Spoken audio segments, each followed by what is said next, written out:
কত রকমের ভর্তাই না খাওয়া হয়। আলু ভর্তা, বেগুন ভর্তা, মাছ ভর্তা, মাংস ভর্তা, তারপরে ধনেপাতা ভর্তা। তো আশা করি এরকম ভর্তা কেউ খাওনি, আলু দিয়ে শুকনা মাছের ভর্তা। আমার তো ভীষণ ভালো লাগে। মাছ মাংস যখন অরুচি আসে তখন এইরকম একটা ভর্তা বানিয়ে খেয়ে দেখবে, এক থালা ভাত নিমেষেই শেষ হয়ে যাবে। আর এরকম ভর্তা বানিয়ে খেলে কিন্তু বারবার তোমরা এই ভর্তাটা বানিয়ে খেতে চাইবে। তো দেখতেই পাচ্ছ সেই ভর্তায় চলে এলাম। ছোট্ট ছোট্ট জলপাই আলু ভালো করে ধুয়ে পরিষ্কার করে নিয়েছি। কিছু আলু আমি এইভাবে কেটে ভাজার জন্য করে নেব, আর কিছু আলু শুকনো কড়াইয়ের মধ্যে দিয়ে দিলাম।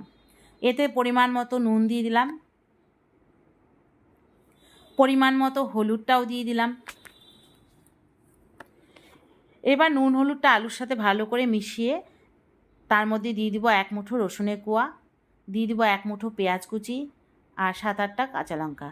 এবার এগুলোকে নেড়ে চেড়ে ঢাকনা দিয়ে ছোট্ট করে গ্যাসটা দিয়ে আর 5 থেকে 6 মিনিটের জন্য অপেক্ষা করতে হবে। এদিকে শুকনা মাছটা রেডি করার জন্য আমি আধ ঘন্টা আগেই ভিজিয়ে রেখেছিলাম। ভালো করে ধুয়ে পরিষ্কার করে কাটা ছাড়িয়ে নিয়েছি। আরেক সাইডে গ্যাসে আমি কিন্তু একটা কড়াই বসিয়ে তার মধ্যে বেশ কিছুটা সর্ষের তেল দিয়ে দিলাম। অপেক্ষা করতে হবে তেল গরম হওয়া অবধি। তেল গরম হয়ে গেল, শুকনা মাছটাও দিয়ে দিলাম, পরিমাণ মতো নুন হলুদ দিয়ে দিলাম, এক মুঠো কাঁচা লঙ্কা দিয়ে দিলাম, এক মুঠো পেঁয়াজ কুচি দিয়ে দিলাম, আর দিয়ে দিলাম এক মুঠোর মতো রসুনের কোয়া। এবার এগুলোকে ভালো করে নেড়ে চেড়ে ঢাকনা দিয়ে বসিয়ে রাখবো।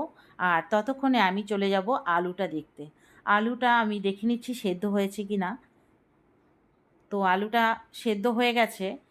এবার আমি এই আলুটা একটু নেড়ে চেড়ে এর মধ্যে দিয়ে দিব 1 চামচের মতো সর্ষের তেল।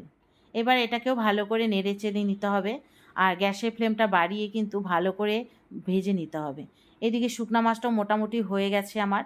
তো এর মধ্যে এবার আমি 3টে টমেটো, ছোটো সাইজের টমেটো ডুমো করে দিয়ে দিলাম, দিয়ে নেড়ে চেড়ে ঢাকনা দিয়ে দেবো। এদিকে আলুগুলো আমার হয়ে গেছে।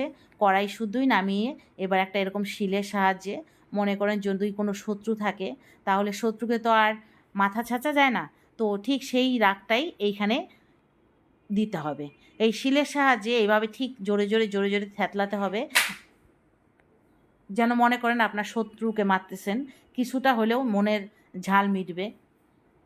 তো যাই হোক, আমি মজা করার জন্যই বললাম কথাটা। তো দেখতেই পাচ্ছ আমার কিন্তু আলুটা থ্যাতলানো হয়ে গেছে। আলুটাও কিন্তু কতটা আঠালো দেখো। এদিকে শুকনা মাছটাও আমার কিন্তু রেডি হয়ে গেছে।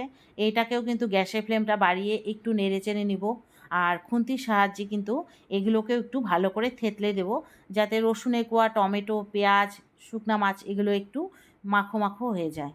তো এইভাবে নাড়তে নাড়তে কিন্তু দেখো বেশ অনেকটাই মাখো মাখো হয়ে গেছে, আর অনেকটা তেলও বেরিয়ে গেছে। এবার ওই আলু যে থেতলে রেখেছিলাম সেই আলুটাও এর মধ্যে দিয়ে দিলাম। এবার আর কিছুই না, এবার এটাকে ভালো করে নেড়েচেড়ে মিশিয়ে নিতে হবে।